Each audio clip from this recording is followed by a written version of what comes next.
الحمد لله نحمده ونستعينه ونستغفره ونؤمن به ونتوكل عليه ونعوذ بالله من شرور أنفسنا ومن سيئات أعمالنا من يهده الله فلا مضل له ومن يضلله فلا هادي له ونشهد أن لا إله إلا الله ونشهد أن سيدنا ومولانا محمدا عبده ورسوله أما بعد فقد قال الله سبحانه وتعالى في كلامه القديم وفي القرآن المجيد أعوذ بالله من الشيطان الرجيم بسم الله الرحمن الرحيم لكم دينكم ولي دين صدق الله العظيم وقال رسول الله صلى الله عليه وسلم في حديثه الشريف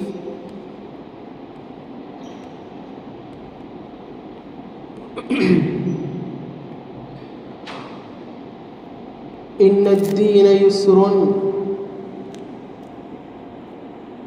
أو كما قال عليه الصلاة والسلام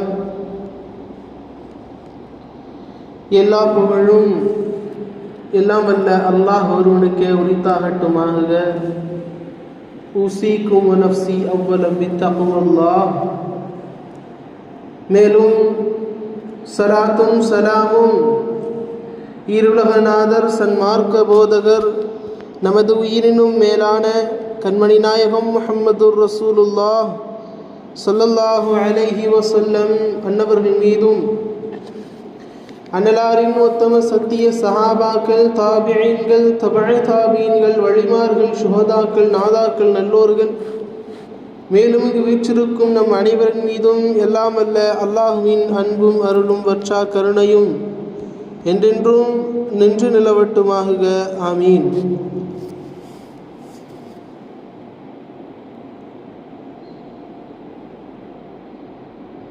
அல்லாஹு தஆலா மனிதர்களை ஒரு கூட்டமாக, ஒரு சில கோத்திரங்களாக அல்லாஹ் அவர்களை பிரித்து அவர்களுக்கான தனித்தனி குறிப்பிட்ட இடங்களை, நாடுகளை அல்லாஹு ஜல்லஷனஹு தஆலா அவர்களை ஒரு கூட்டுக்குள் அவர்களை நிலைநிறுத்தி வைத்திருக்கிறான். ஒவ்வொரு கூட்டத்திற்கான ஏற்பாடு அல்லாஹு ஜல்லஷனஹு தஆலா அவரவருக்கான குறிப்பிட்ட இடங்களை அல்லாஹு ஜல்லஷனஹு தஆலா தருகிறான். இப்படி ஒவ்வொரு மனிதனுக்கும் அல்லாஹு ஜல்லஷனஹு தஆலா ஒரு குறிப்பிட்ட நாட்டை அவன் வசிக்கும் இடமாக தந்திருக்கிறான். அருமை நாயகம் முஹம்மதுர் ரசூலுல்லாஹ் ஸல்லல்லாஹு அலைஹி வஸல்லம் மன்னவர்கள் அவர்களுடைய நாடாக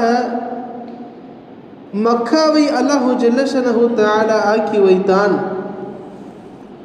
ஒவ்வொரு நபிமார்களுக்கும் அல்லாஹு ஜல்லஷனஹு தஆலா ஒவ்வொரு குறிப்பிட்ட நாட்டிற்கும் இடத்திற்கும் அவர்களை நபியாக, சில நபிமார்களை ரசூலாகவும் அல்லாஹு ஜல்லஷனஹு தஆலா அனுப்பியிருக்கிறான் அந்தந்த கூட்டங்களை திருத்துவதற்காக. இப்படி கூட்டங்களாக இருக்கிற நாம் ஒரு நாடாக ஒன்று சேர்ந்து ஓரணியில் நாம் இருக்கிறோம். எனவே ஒவ்வொரு மனிதனுக்கும் தன்னுடைய கூட்டத்தாரின் மீதும் தன்னுடைய நாட்டின் மீதுமான நம்பிக்கையும் அவர்களுக்குண்டான ஒற்றுமையும் மிக அவசியம். இஸ்லாம் தோன்றியதிலிருந்து கூறுகின்ற ஒரு விஷயம், இஸ்லாம் என்பது யாருக்கும் எப்போதும் அது நிர்பந்தமாக தரப்படாது. நிர்பந்தமாக தரப்பட்ட ஒன்று அது இஸ்லாமுமாக ஆக முடியாது என்பதுதான் இஸ்லாமுடைய கோட்பாடு. ஒருவர் இஸ்லாத்தை ஏற்றுக்கொள்கிறார் என்பதற்கான அர்த்தம் என்னவென்றால், அந்த மனிதர் நாவாலும் உள்ளத்தாலும் தன்னுடைய செயல்பாடாலும் இந்த 3 விஷயங்களால் அல்லாஹ் ஒருவன் மட்டுமே இறைவன், இறை தூதர் ஸல்லல்லாஹு அலைஹி வஸல்லம் அவர்கள்தான் அவனுடைய அடிமையும் அவனுடைய ரசூலும் என்று ஒரு மனிதர் சாட்சி சொல்வது இந்த 3 விஷயத்தில் அடங்க வேண்டும். அப்படி இந்த 3 விஷயத்திலும் ஒரு மனிதர் உறுதியோடு சாட்சி கூறி அவர் தன்னுடைய வாழ்வில் நடந்து வந்தால்தான் அவர் ஏற்றி வந்த இஸ்லாமே அந்த மனிதனுக்கு பரிபூர்ணமாக ஆகுகிறது. அவருக்கு நாம் முஸ்லீம் என்று சொல்லுகிறோம், முஃமின் என்று சொல்லுகிறோம். எனவே அருமைக்குரியவர்களே, இஸ்லாம் என்பது ஒரு மனிதருக்காக அவனுடைய வாழ்வில் ஒவ்வொரு அங்கத்திலும் ஒவ்வொரு செயலிலும் ஒவ்வொரு உறவிலும் எப்படி அவன் இருக்க வேண்டும், அதோடு மட்டுமல்ல இவ்வுலகிலும் நாளை மறு உலகும் எப்படி இருக்கும், அந்த உலகிலும் மறு உலகிலும் நாம் மறு உலகிற்கான தயாரிப்பாக இந்த உலகத்தில் என்னென்ன செய்ய வேண்டும், எவைகளெல்லாம் செய்யக்கூடாது என்பதைகளை இஸ்லாம் ஒரு மனிதனுக்கு பரிபூர்ணமாக கற்றுத்தருகிறது. நபி ஸல்லல்லாஹு அலைஹி வஸல்லம் அன்னவர்கள் வருவதற்கு முன்னால் வந்த நபிமார்களுக்கு அல்லாஹ் ஜல்லஷனஹு தஆலா இதே கட்டளையை தான் கொடுத்தான். அவர்களும் இதே பாணியை தான், இதே விஷயத்தை, கொள்கையை தான் மக்களுக்கு மத்தியில் எடுத்துரைத்தார்கள். ஆனால் மக்களில் பல நபர்கள் அவர்கள் அவைகளை ஏற்றுக்கொள்ளவில்லை. இஸ்லாத்தினுடைய தௌஹீதை அவர்கள் ஏற்றுக்கொள்ளவில்லை. பின்பு நாயகம் ஸல்லல்லாஹு அலைஹி வஸல்லம் அன்னவர்களுடைய காலம் வருகிறது. காலம் வந்ததும் நாயகம் ஸல்லல்லாஹு அலைஹி வஸல்லம் அன்னவர்கள் இந்த தீனை எடுத்துரைக்க மறைமுகமாக சில மாதங்கள், சில ஆண்டுகள் பின்பு வெட்ட வெளிச்சமாக மக்காவில் இஸ்லாம் வெடித்து ஒவ்வொரு மக்களுக்கும் மத்தியில் அது சென்று கொண்டிருக்கிறது. பின்பு இன்று நாடெங்கிலும் அதிகபட்சமாக இஸ்லாமியர்கள் பெருவாரியாக நாம் திரண்டிருக்கிறோம். இது அருமைநாயகம் ஸல்லல்லாஹு அலைஹி வஸல்லம் அன்னவர்களுடைய உம்மத்தர்களாகிய நமக்கு அல்லாஹ் கொடுத்த ஒரு வெகுமதி. இப்படிப்பட்ட நமக்கு அல்லாஹு ஜல்லஷனஹு தஆலா நமக்கான நாடாக இந்த இந்தியாவை தந்திருக்கிறான்.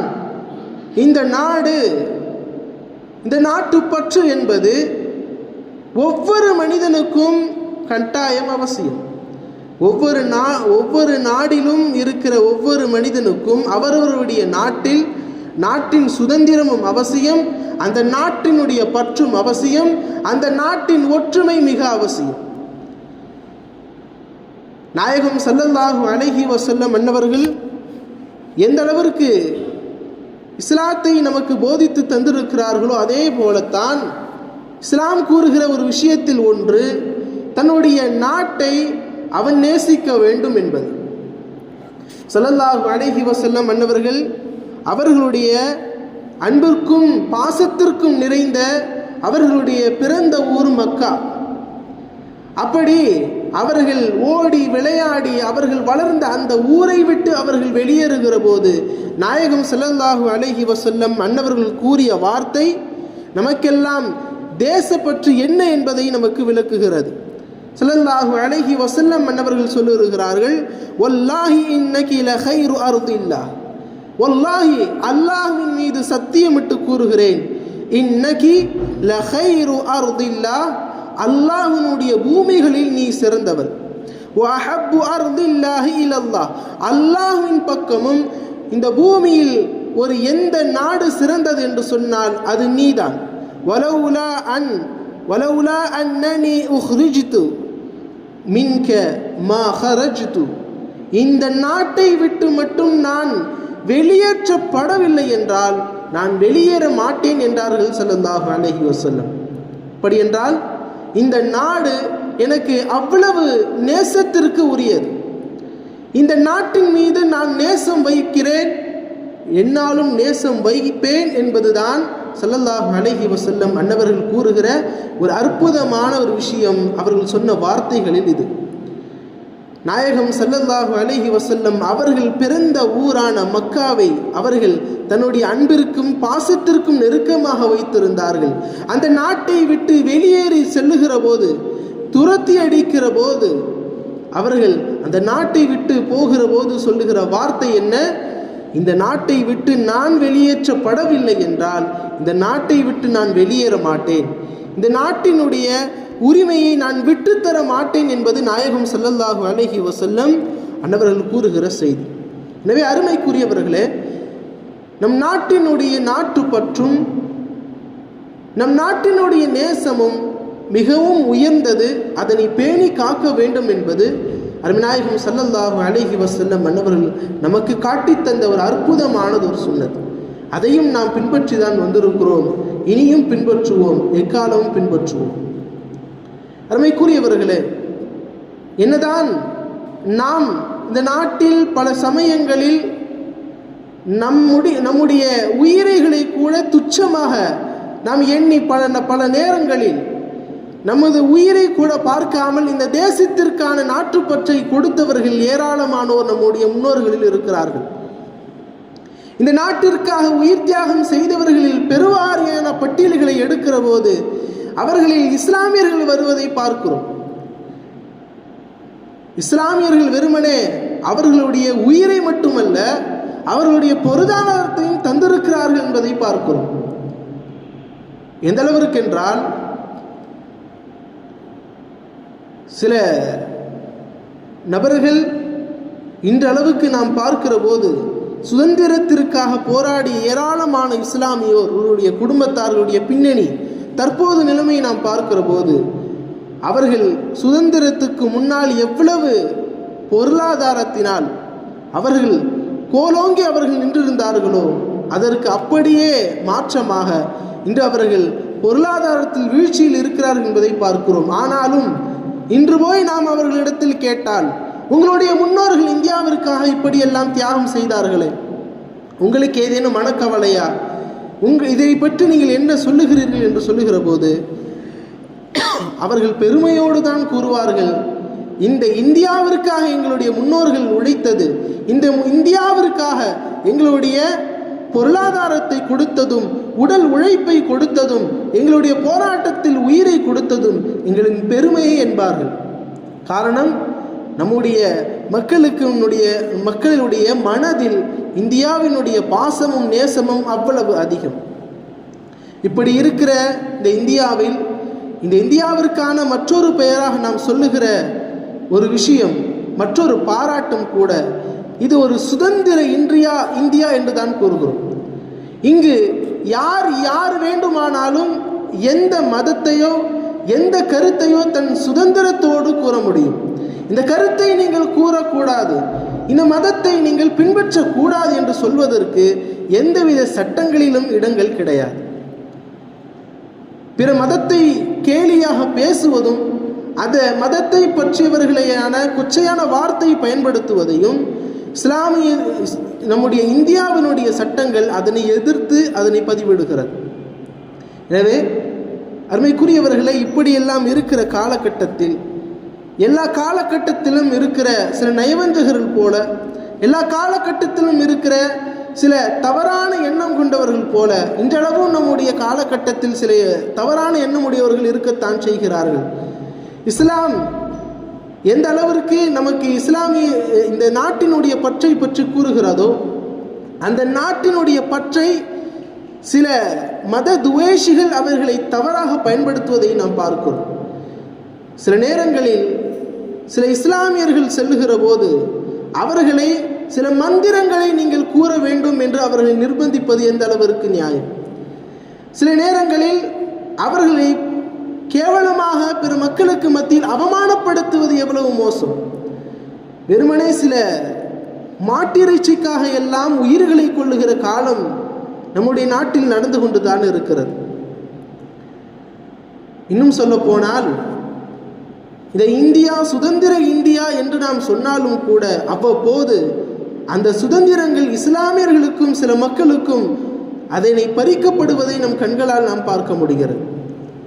இஸ்லாம் இந்த நாட்டினுடைய அன்பை நமக்கு விதைத்தது, இஸ்லாம் ஒருபோதும் இந்த நாட்டினுடைய அன்பையோ இந்த நாட்டை விட்டு வெளியேறுவதோ ஒருபோதும் விரும்பாது. எந்த இஸ்லாமியர்களும் விரும்ப மாட்டார்கள். காரணம், இது அவர்கள் பிறந்த நாடு, இது அவர்கள் வளர்ந்த நாடு, இங்கேதான் அவர்கள் வாழ்வார்கள் என்ற நம்முடைய தைரியமும் நம்முடைய அச்சமும் என்றென்றும் நமக்கு இருந்து கொண்டே தான் இருக்கும். அருமைக்குரியவர்களே, இப்படியெல்லாம் இந்த சுதந்திர இந்தியாவில் நமக்காக கொடுக்கப்படுகிற சில அநீதிகளும் அவ்வப்போது நடப்பது உண்டு. நாம் சொன்னது போல சில மந்திரங்களை நாம் கூற வேண்டும், சில ஆராதனைகளை நாம் செய்ய வேண்டும். சில சமயங்கள் அவர்கள் சொல்லுகிற மந்திரத்தை நாம் உச்சரிக்கவில்லை என்றால் நாம் மக்களுக்கு மத்தியில் அவமானப்படுத்தப்படுவோம் என்பதையெல்லாம் நாம் பார்க்கிறோம். சில விஷயங்கள் பொதுமக்களுக்கு மத்தியில் மறைந்து மறைந்து நடந்தாலும் இன்றைக்கெல்லாம் சில விஷயங்கள் வெளிப்படையாகவே நடக்கின்றன. அதில் ஒன்றுதான் இன்று அமலாக்கப்பட்டிருக்கிற வந்தே மாதரத்தினுடைய பாடல். நாம் காலமாக சொல்லிக்கொண்டு வருகிற ஒரு செய்தி, இஸ்லாமியர்களால் எதிர்க்கப்பட்டு வந்த ஒரு செய்தியும் அதுவே. வந்தே மாதரம் என்பது ஒரு நல்ல நாட்டிற்கான ஒரு நல்ல பாடல்கள் அல்ல, அந்த நாட்டினுடைய பற்றை கூறுகிற பாடலும் அது அல்ல. ஏன்? அந்த பாடலை பாடினால் என்ன, அந்த பாடலில் இருக்கிற விஷயம்தான் என்ன என்று நாம் பார்த்தோமே. ஆனால் ஆனந்த மடம் என்ற ஒரு நாவல், ஆனந்த மடம் ஒரு நாவல், ஒரு பார்ப்பனர் எழுதிய நாவல் அது. அந்த நாவல் கிபி 1882 ஆண்டில் எழுதப்பட்ட இந்த நாவல் ஒரு நாட்டில் உயர்ந்த குலத்தவர்கள் இருக்கிறார்கள். அந்த உயர்ந்த குலத்தவர்களை எதிர்க்கிற சில இஸ்லாமிய அமைப்புகளை அடக்க வேண்டும், அவர்களுடைய கூட்டத்தாரை விட்டு அவர்களை ஒதுக்கி அவர்களை தூரப்படுத்த வேண்டும். அவர்களை இன்னும் சொல்ல போனால் அவர்களுடைய கெட்ட நயவஞ்சகத்தனத்தை மக்களுக்கு மத்தியில் விதைப்பதற்காக வந்த பாடல் இந்த பாடல். அப்படி அந்த பாடலில் என்னென்ன வரிகள் இருக்கிறது என்று சுருக்கமாக சொன்ன போனால், ஒரு சிலைக்காக நாம் வணங்குவதற்கு என்னென்ன செய்திகளை கூற வேண்டுமோ அந்த செய்திகள் எல்லாம் இந்த பாடல்களில் இருக்கிறது. ஒரு நாட்டினுடைய சுதந்திரத்தை மட்டுமல்ல, ஒரு நாட்டில் ஒரு மதத்தினவருக்கும் சில மதத்தினவர்களுக்கு மத்தியில், மனிதர்களுக்கு மத்தியில், மதத்தினவர்களுக்கு மத்தியில் பிளவுகளை ஏற்படுத்தக்கூடிய கருத்துக்களை உள்ளடங்கி உள்ளது இந்த பாடல்.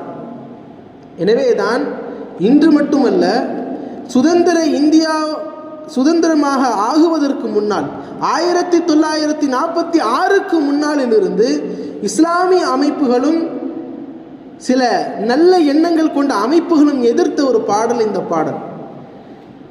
பல விதங்களில் இந்த இந்தியாவை முடக்க வேண்டும் என்று நினைக்கிற, இந்த இந்தியாவை முழுமையாக இந்து நாடாக ஆக்க வேண்டும் என்று நினைக்கிற சில அமைப்புகள் அப்பொழுதிருந்து இப்போது வரை அவர்கள் போராடி கொண்டே வருகிறார்கள். எப்படியாவது இந்த பாடலை நாம் நேஷனல் ஆந்தமாக, இந்த நாட்டினுடைய ஒரு பாடலாக நாம் ஆக்கிவிட வேண்டும் என்று அவர்கள் பல நேரங்களில் பல முறைகளில் அவர்கள் வைத்து இருக்கிறார்கள். இன்னும் சொல்ல போனால் பல சமயங்களில் சில பொய்களால் கூட இந்த பாடலை அவர்கள் மக்களுக்கு மத்தியில் விழிப்புணர்வாக ஆக்குவது உண்டு. அருமைக்குரியவர்களே, ஒன்றை நாம் தெரிந்து கொள்ள வேண்டும். அல்லாஹு ஜல்லஷனஹு தஆலா அவனது அருள்மறை குர்ஆனில் கூறுகிற வசனம் அது, உங்களுடைய பெற்றோர்கள் உங்களுக்கு எந்த அளவிற்கு அந்தஸ்தை உடையவர்கள் என்று சொன்னால் அல்லாஹ்விற்கு நீங்கள் நன்றி செலுத்த வேண்டும், அல்லாஹ்வை நீங்கள் வணங்க வேண்டும். அடுத்தபடியாக அல்லாஹ்வுடைய ரசூலுக்கு அடுத்தபடியாக இந்த உலகத்தில் நீங்கள் ஒரு உறவை பேண வேண்டும், நீங்கள் ஒருவருக்கு நன்றி செலுத்த வேண்டும் என்றால் அது உங்களுடைய பெற்றோர்கள். அவர்களுக்கான ஹக்குகளை கடமைகளை நீங்கள் சரிவர செய்யுங்கள், அவர்களை வீட்டை விட்டும் துரத்தாதீர்கள், அவர்களை சீ என்றும் சொல்லாதீர்கள் என்று சொல்லுகிற அந்த இறை வசனத்தின் தொடர்ச்சியாக அல்லாஹ் இந்த வசனத்தை கூறுகிறான். وَإِنْ جَاهَدَاكَ عَلَى أَنْ تُشْرِكَ بِي مَا لَيْسَ لَكَ بِهِ عِلْمٌ, அவர்களுக்கு எதில் அவர்கள் அறிவில்லையோ அந்த விஷயத்தை பற்றி, அந்த விஷயத்தை வைத்து உங்களுக்கு இப்படி ஏவினால் நீ இதைகளை வணங்க வேண்டும், நீ ஷிர்க் செய்ய வேண்டும் என்று உங்களுடைய பெற்றோர்கள் உங்களை நிர்பந்தித்தால், இன்னும் சொல்ல போனால் ஜாஹதா என்றால் போராடினால் என்ற அர்த்தம். எப்படி ஒரு போராட்ட களத்தில் வாளோடு வில்லோடு அம்போடு நாம் போராடுகிறோமோ அப்படி உங்களுடைய பெற்றோர்கள் அந்த அளவிற்கு உங்களை ஏவினால், போராட்ட களத்தில் எவ்வளவு கடுமை இருக்குமோ அந்த கடுமை உங்களுடைய பெற்றோர்களுடைய செயலிலும் சொல்லிலும் இருந்தாலும் கூட ஃபலா துதிஉஹுமா, அவர்கள் சொல்லுகிற விஷயத்தை நீங்கள் பின்பற்ற வேண்டாம், அவ்விருவரை நீங்கள் பின்பற்ற வேண்டாம். வஅபுதுல்லாஹ, அல்லாஹுவை மட்டும் நீங்கள் வணங்குங்கள். வலா துஷ்ரிகு பிஹி ஷைஆ, அல்லாஹுவை எதை கொண்டும் நீங்கள் ஷிர்க் வைத்து விடாதீர்கள் என்பது அல்லாஹு ஜல்லஷனஹு தஆலா சொல்லுகிற ஒரு தாரக மந்திரம். நமக்கு இந்த உலகத்தில் நம்முடைய நாடும் நம்முடைய நாட்டுப்பற்றும் நமக்கு அவசியம். அதே சமயம் இந்த உலகத்தில் நமக்காக நாம் வணங்குகிற ஒல்லோன் அல்லாஹுவை ஒருபோதும் விட்டுத்தரக்கூடாது என்பதும் மிக அவசியம். ஒரு சில சமயங்களில் நாம் அவைகளை விட்டுத்தரக்கூடிய நிலைமைகள் வந்தாலும் கூட விட்டு தராமல் காத்திருப்பது தான் ஒரு பரிபூர்ணமான முஸ்லிமினுடைய அடையாளம். சில சமயங்களில் சஹாபாக்களில் கூட நிர்பந்தமான நேரங்களில் அவர்கள் விட்டு தந்தது உண்டு. அவைகளை இஸ்லாமும் ஏற்று இப்படியெல்லாம் பரவாயில்லை என்று சொல்லியிருக்கலாம்.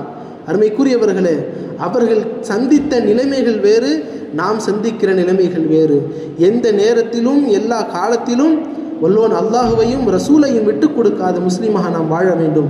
இல்லாமல் அல்லாஹு ஜல்லஷனஹு தஆலா அவனை மட்டும் வணங்குகிற அருமைநாயகம் ஸல்லல்லாஹு அலைஹி வஸல்லம் அன்னவர்கள் மட்டும்தான் ரசூல் என்று சாட்சி சொல்லுகிற பரிபூர்ணமான முஸ்லீமாகவும், இந்த நாட்டினுடைய பற்றையும் இந்த நாட்டினுடைய சுதந்திரத்தையும் இந்த நாட்டினுடைய மக்களுக்கான ஒற்றுமையும் கொண்ட ஒரு பரிபூர்ணமான முஸ்லீமாக நம் அனைவரையும் எல்லாம் அல்லாஹ் ஆக்கி அருள் புரிவானாக. ஆமீன். வாஹிர தஅவானா அனில் ஹம்துலில்லாஹி ரப்பில் ஆலமீன். அஸ்ஸலாமு அலைக்கும் வரஹ்மத்துல்லாஹி தஆலா வபரகாத்துஹு.